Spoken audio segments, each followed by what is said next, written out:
Okay, let me ask you a quick question. Imagine you're driving to a business meeting and you get into a simple fender bender. Could you lose your house over it? For a shocking number of entrepreneurs, the answer is a definite and terrifying yes. But we're going to fix that. Today, we're diving into Garrett Sutton's amazing book, Start Your Own Corporation, to show you exactly how to make your business absolutely bulletproof. Hey everyone, and welcome to Book Lovers Unite. We're all about digging into books that give you practical, game-changing knowledge, just like this. So if you're into that, make sure you hit that subscribe button and join us. Now, let's get right to it.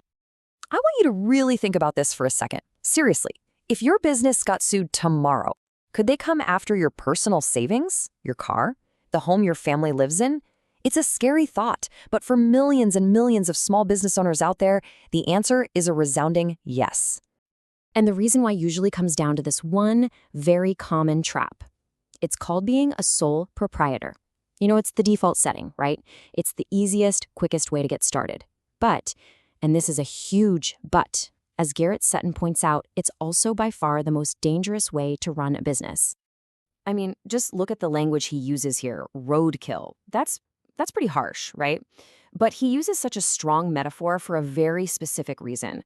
When you're a sole proprietor, there is zero legal difference between you, the person, and your business. You are the business, and the business is you. They're one and the same in the eyes of the law.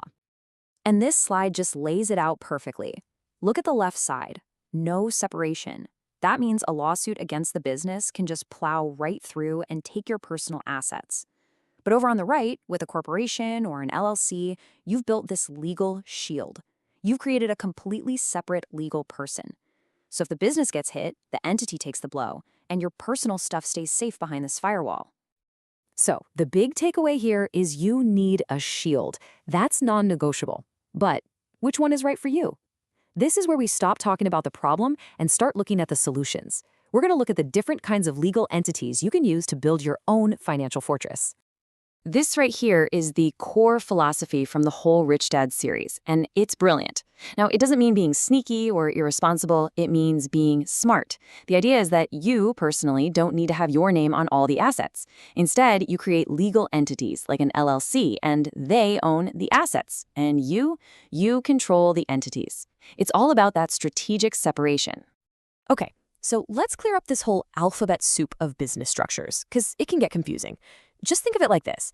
An LLC is like your personal treasure chest, perfect for holding valuable things like rental properties. An S-Corp, that's the engine for your active day-to-day small business, and it has some great tax advantages. And the C-Corp, well, that's the heavy-duty, ironclad fortress for bigger companies that want to bring in serious investors. Okay, listen up, because this part is absolutely critical. Just creating one of these entities isn't a set-it-and-forget-it kind of deal.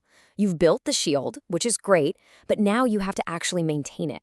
If you don't, that shield can crack and shatter right when you need it the most. And that shield has a name.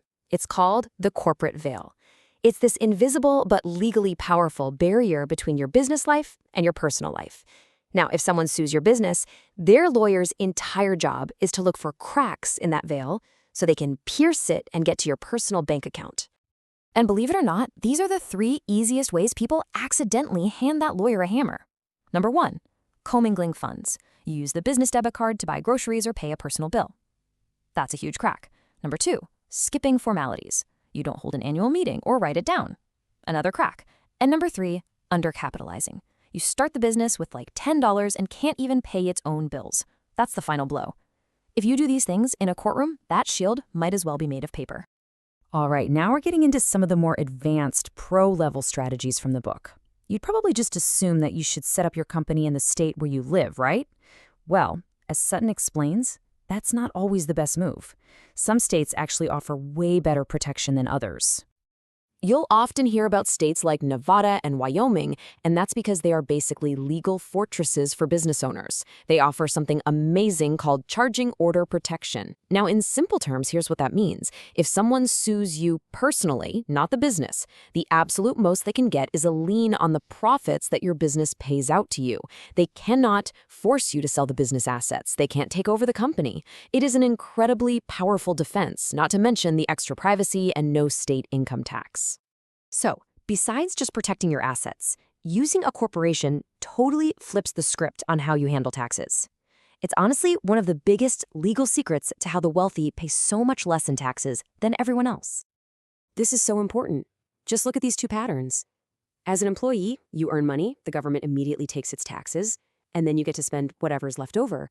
But a corporation, it earns money, then it spends money on all its legitimate business expenses, laptops, travel, salaries, office space, and then it pays taxes only on what's left over. The order is completely reversed, and it's an absolute game changer for your bottom line. So let's kind of wrap this all up. What Garrett Sutton is really pushing for here isn't just about learning a few legal tricks. It's about a fundamental shift in your mindset. It's about deciding to stop operating like an amateur and start thinking and acting like a professional. When you see a number like this, over $100,000 for the average business lawsuit, it puts things in perspective.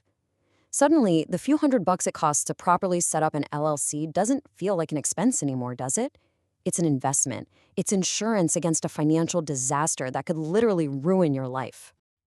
And this quote just perfectly sums up the entire mission of the book. It's about taking these strategies that were once only known by the super wealthy and their expensive lawyers and making them accessible to everyone. These are essential tools for any serious entrepreneur in today's world. So, I've got to ask you, after hearing all this, are you looking at your own business a little differently now? Maybe you're a sole proprietor and you're feeling just a little bit nervous. Let me know what you're thinking down in the comments below.